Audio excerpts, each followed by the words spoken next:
Hello everybody, and thanks very much for joining me for this webinar of Integrated Marketing Starts with the Customer. So without any further ado, I'm going to get straight on with things and take us back, I think, to start off with, back to an earlier day in the days of advertising when things were so much more simple. Not talking quite about Mad Men era, but certainly when I first started my career in advertising, things were a lot simpler. You know, we had brands that were in control. It was all about delivering our message. It was all about repeating our message. It was focusing on the brand. It was all about information and persuading. We created the content, and then we sat down and we had a cup of tea and we waited for the next time for us to do it all. Now, of course, contrast that with now the introduction of the digital age, where our audience is very much the ones in control. It's about a two-way conversation that we as brands are not controlling. We are simply being part of that conversation. And as opposed to just creating our message and then repeating it ad nauseum, we're in there, we have to adapt. We have to be very, very fleet of foot and adapt that message according to what's going on in the world around us. The brand is no longer the center of the universe, the audience is the center of the universe, and we have to continually find ways of adding value to that relationship on behalf of the audience. And it's about involvement, education, influence, and creating content with the audience themselves. So as I'm sure we all understand, it's absolutely exhausting. It's a lot more difficult than it ever used to be. So what does that mean for us in terms of brands themselves? Well, the foundations for a strong brand really are the same as they've ever been, and they're equally valid if you're an FMCG company, as if you're a veterinary pharmaceutical company, or even a high street veterinary practice. And I will just touch on a few of the principles of brand building in a moment. But what we want to talk about today is the newer challenge of how to be consistent with that branding across integrated on and offline campaigns, which is really the focus of today's seminar. So thinking about a start point really for an integrated strategy, what does it look like? Well, you know, a traditional campaign for a veterinary pharmaceutical company might look a little bit like this, and we start off with our brand proposition at the top, and then we think about how that is leveraged for our two sort of distinct audiences, maybe vets, maybe pet owners, and then we start to think about the particular requirements of the individual channels that we're pushing that message through. So what does a vet need from a website, from their CPD? How does a pet owner want to be treated on social, and so on? And you know, that's fine. We end up with a fairly solid, consistent basis for the messaging, and we're confident that we're pressing the right buttons depending on where our audience is, what the right frame of mind is. So what's the difference with integrated? Well, a truly integrated strategy really starts to look something more like this. It's absolutely the same in terms of the placing of our message and our thinking about the audience participation. But what's different really is how we think about the way each piece of information, each channel starts to interact not only with the customer, but also promotes the brand and crucially promotes further opportunities for the customer to engage with the brand. So, for example, we may have a veterinary symposium that starts to link consumers back through to the website for further information. We might have a social campaign that connects through to a more detailed piece of content on the web. We may well have a website for pet owners that encourages them to sign up to our Facebook feed. So all of the time we're thinking about not just selling our brand, but selling further opportunities to engage with the brand. And I think that really is the crucial difference that we need to get our head around when we're thinking about building up an integrated strategy. Why is it important? Well, it's important because these days, you know, nothing is simple. Audiences are bombarded with all sorts of messages, and you know, it's not as though we're center of their life or even center of their screen. We've really, really got to work at being found in amongst all of the sort of auditory visual clutter that's going on that our consumers are interact with. And I think the key really is about not just being, you know, standing up and down and shouting, but actually making a customer want to seek us out, to want to actually try and find us in amongst all of this clutter, to want to engage with the brand. And that really is, you know, back to the old school of about is establishing a basis for the relationship with our customers through a strong, consistent brand, and then really being prepared to deliver regularly strong, engaging, useful content in order for us to remain relevant, top of mind, and indeed, you know, worthy of being sought out by the consumer. So let's go back a couple of stages and start to think about, you know, some of the broad principles of brand planning. And apologies, I know I'm teaching a lot of you to back to the same principles, but I think it's just worth spending a couple of moments. You know, as we know, what's a brand? Well, brands, really strong brands, are a mixture there of our rational benefits, the things that are gained through from the product itself, such as ingredients, quality, life cycle, performance, and so on. And the emotional benefits that really are the sorts of experiences which are garnered from their interaction with the brand, you know, that make you feel confident, inspired, admired, pampered, respected, relieved, recognized as an individual in some way. And really strong brands, as we know, are a balance of both. Function's important, but, you know, often that's the only thing that gets you in the market. What makes people prefer you is emotion. It's that connection with individual psychological values that provides the pull and, you know, really provides that desire for customers to seek you out. So where do we get this from? How do we know? How do we start to build that? Well, it really is about understanding the customer. And I'm just going to illustrate this with a brief case study from one of our own clients here at Foundry Healthcare.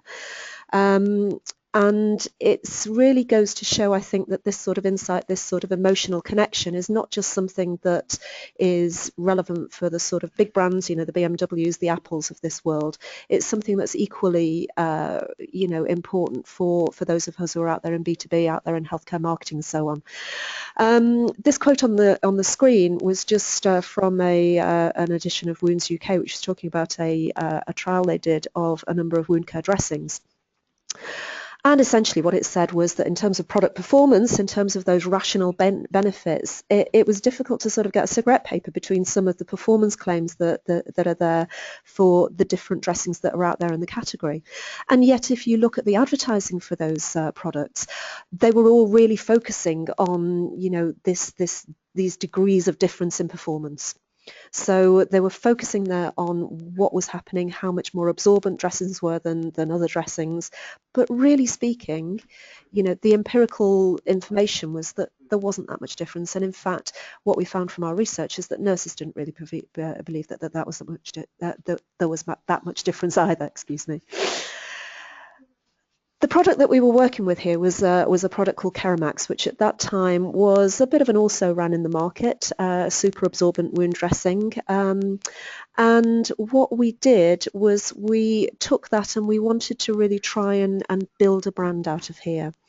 What we did was we talked to nurses as part of this, and we started to understand that actually nurses' focus was not just on product performance. Yes, of course it was important, but in actual fact what was driving them was their interaction with the patient, was how the patient was feeling in terms of their relationship with the products that they were using. So we wanted to try and develop this brand and to actually start to reflect the nurse's perspective that healing was about just more than product performance. It was holistic.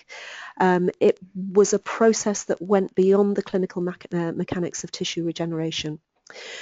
So we started with a new logo, which became softer, began to have its own ethos and personality, and we began as a product and as a brand to own care, which was one of the key drivers that was there for the nurses who were the target audience. The new logo really reflected that perspective, and it developed into a campaign that built on this. So our campaign moved away from ads that detailed clinical tables and product differentiations and focused on the context of product use. It was made human by the use of some of the stories that we were able to get from the nurses that we spoke to. And it was the homing in on those small details which made it real and made it credible for the nurses that were looking at our ads. The campaign extended through the web and through social media. We had videos online of nurses talking about their own experiences, and we invited nurses to share their own stories, initiating the Keramax Care Nurse of the Year Awards that really focused on being able to nominate colleagues, nominate people to be able to share their stories. So the complete campaign flipped over on the basis of this customer insight that it's not just about product performance experience within these categories. It's about how you can actually empathise and understand the issues and the concerns of the target audience. So none of these ads had any real particular product claims on there. A lot of the website, you know, the first few pages of the website, again, were focusing in on this human aspect. Yes, the product details were there, but they were further down that hierarchy.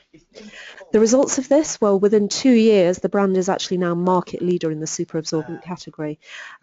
So, you know, it has been able to achieve, you know, amazing results. And in terms of their sales, they've actually increased sales by threefold since prior to the campaign performance. So it's been a real success story, albeit one that's sort of taken a little bit of faith to leap away from the norm on the behalf of the client.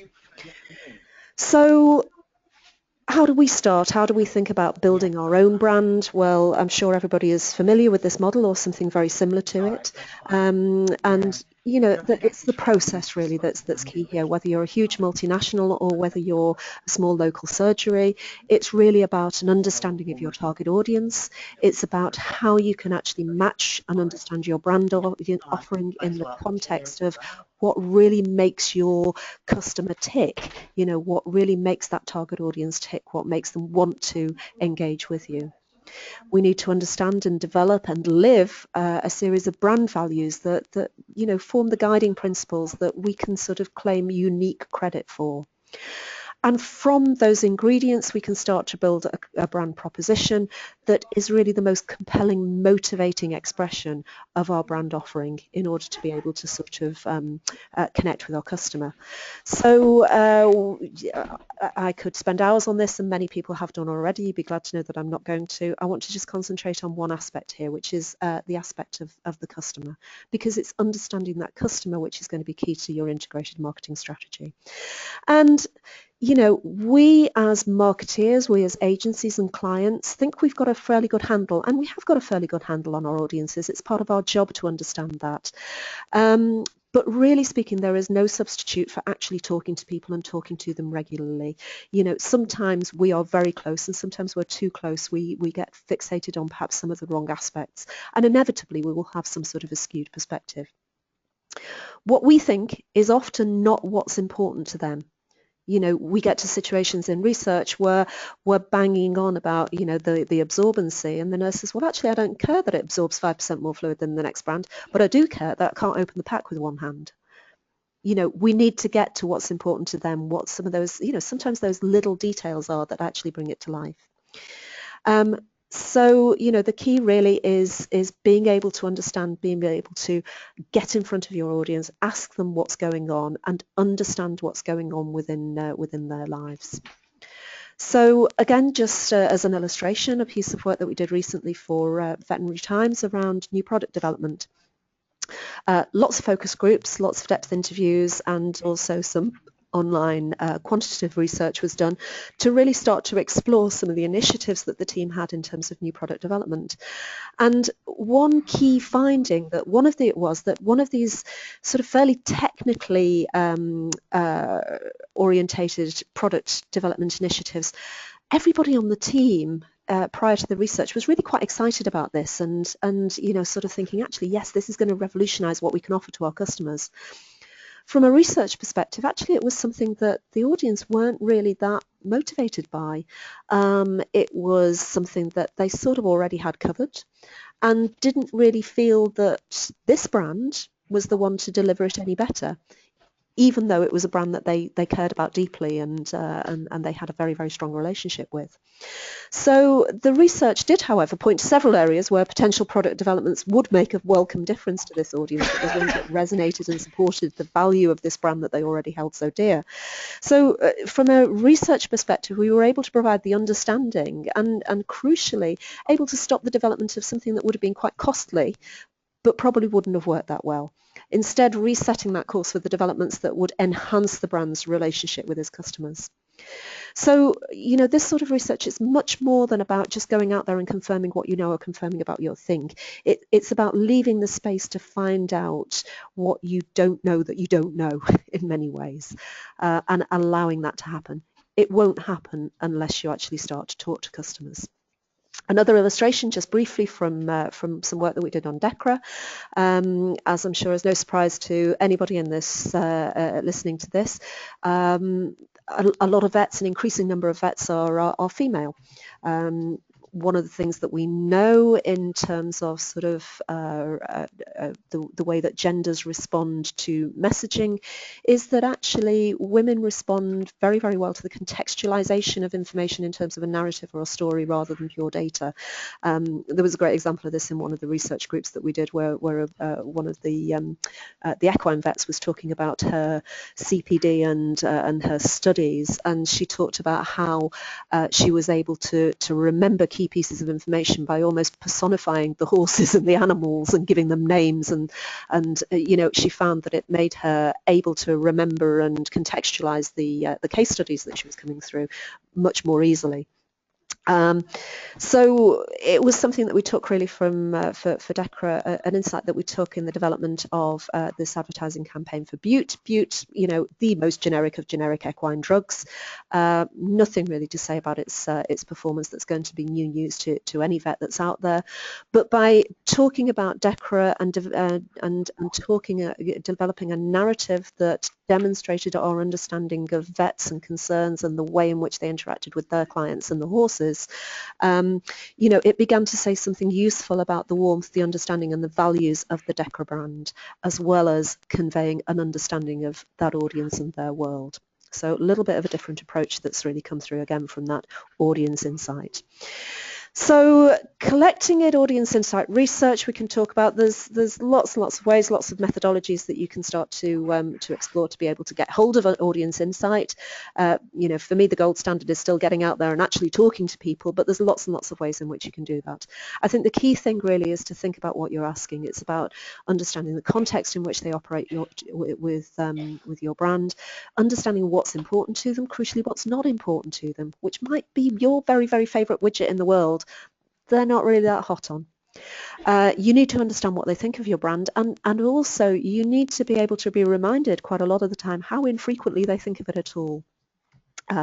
Another great opportunity with your audience insight research is to be able to sort of immerse yourself in their other worlds, to find out what else is going on that's, you know, that's tangential to the type of things that we're trying to find out, and really can be something which can open up a whole new stream for us. So for example, you know, the knowledge that these days, great statistic, 1 in 10 pets has got their own Facebook page.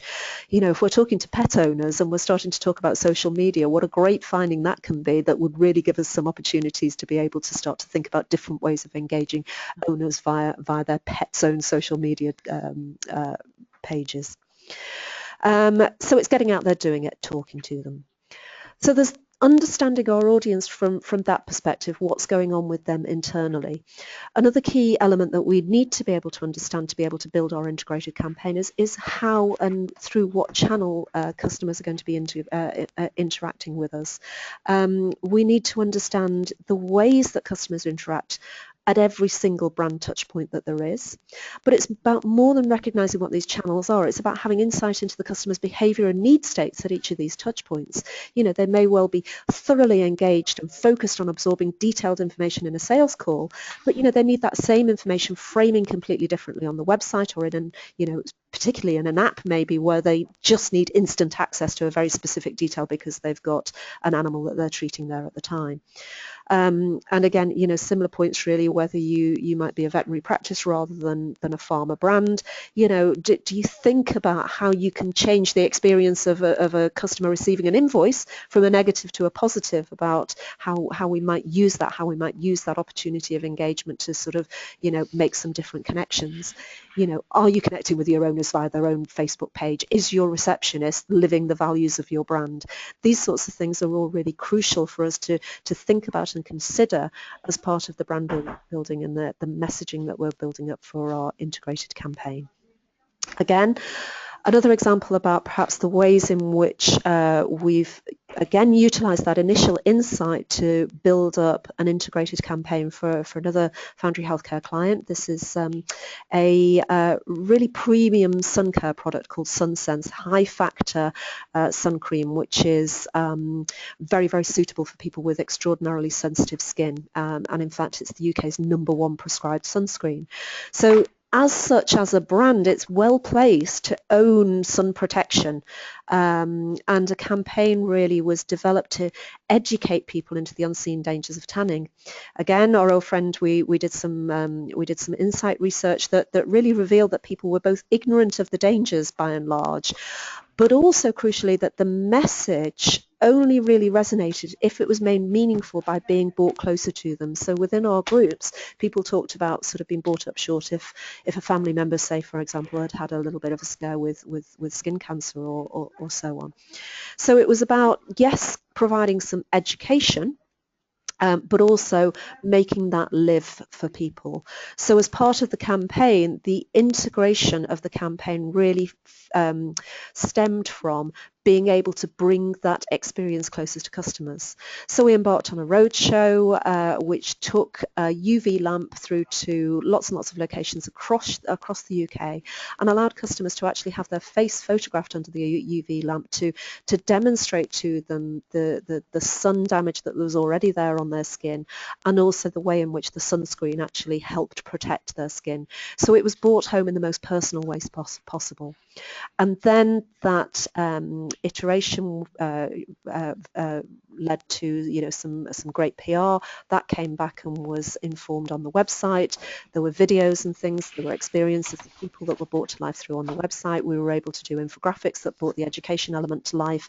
So the whole campaign worked really as an integrated whole and helped pull together something which, for a niche brand, actually created a very, very powerful brand position and brand promise. So just wrapping up this section, thinking about that brand consistency across integrated campaigns, it's got to start with this strong brand proposition. That's the thing that you have to deliver the coherence across all of your communication channels. Thinking about your delivery, we've got to tailor it to individual audience segments, but it's got to be based on those audience insights. What's their psychological need state? How do they interact with your brand? What do they think about it? What do they need? What do they want? We need to think about context and think about how and when and where they're interacting with each channel that we're trying to connect with them through. And we need to think broadly about each element of our campaign selling another opportunity to interact. So a lot to think about in our campaign planning. How do we start to build that into a comms channel plan?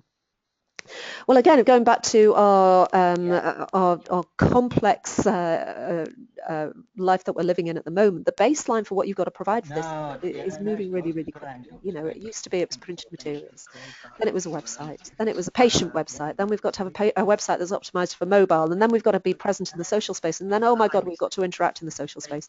Things have moved on a pace and continue to move on very, very quickly. So what is it that we do? Unfortunately, what the sort of things that we do is everybody goes, great, let's have an app. And we see this time and time again. Lots and lots of apps have been launched. But really speaking, it's again got to be led by the audience, not the technology. You know, do you really need an app? Really? What's their agenda? Are you adding value through that? Where can you add value? Where can you save them time? How can you entertain them? Can you save them money? Can you make it easier, particularly in the professional space? Can you make it easier for them to do something that they need to do, particularly if it's something that they don't particularly want to do? So all of those things are about how you can start to add value. It's not being led by the technology, it's being led by the audience insight. The other thing, of course, is the need to keep moving. As we all know, the thing that we're all being talked about, and I'm sure it's going to be something that is something that's on your desk today, is the need to generate continual fresh content to populate your website, to populate your social activity. And it can be a real difficulty to try and do. It's a real chore sometimes to think, what the hell am I going to write about today? Well, there are ways and means. It's thinking about planning, generating an editorial calendar, for example, to provide a framework for some of these messages, and then adding in topical messaging. I think what's really useful is not to sort of hold this within the confines of one individual within the organization or one member of the marketing team. Get everybody in on it. Content is better when you've got different perspectives that's in there. And, the brand building really then becomes much more of an open source thing. It becomes much more of a collective responsibility. And of course, within the veterinary world, we have a massive advantage because, actually it's not too much, it's not too hard to sort of see how we can start to leverage the power of cat videos. So, very, very lucky there. It's not something that you can do if you're working in shoes. So, linking content with your channel again. So a few examples, for example, CPD materials that are presented in print can point you to the website for more featured video content. We need product searches and demos that are optimized for mobile and tablet or presented in an app to create that real sort of, need that if people are out and about in the field, they can find you easily. We could start to think about event symposium content, which can be streamed as webinars and again, released back either in whole or in part to your audience to create other examples and other opportunities for connecting with your brand. So some ideas there. From a campaign planning checklist point of view, it's really about 3 points. Talk to your customers, keep talking to them, and refer back to your brand proposition and brand values every time. So, as these things, there is a tendency sometimes, isn't it, at the start of a new period, at the start of a new marketing director coming on board, at the start of a new product launch or whatever, we come back, we spend a lot of time thinking about branding, we spend a lot of time thinking about our audience, and then off we go and get on with the day job and start to produce materials, and we sort of forget about what those insights are about. They're there as a blueprint. You've spent a lot of money on them. Keep referring back to those brand values and make sure you've got that consistency and that coherence. And thinking about an integration checklist, it's about the point of making sure that you're promoting not just the product. You've got to give people further reasons to come back, to want to engage with you. So it's about cross promotion of your communication channels. It's about, of course, delivering the right message to the right person at the right time on the right device, and pointing them all of the time to new, fresh content that might be interesting for them next time and the time after that. It's about embarking and taking them on a continuing journey. Not easy, but hopefully worthwhile and starts to pay dividends. I think that's all we've got to say for the moment. Thank you very much for your time and attention on this. Of course, it goes without saying, if you'd like to discuss these things more, if there's something that you've connected with at some point that feels relevant for your brand, do please drop me a line at foundryhealthcare.co.uk or give us a ring. Everything is available, sort of all of the details on our website. So thank you very much for your attention. Ryan, is that one that says J query BA viewpoint viewport offset?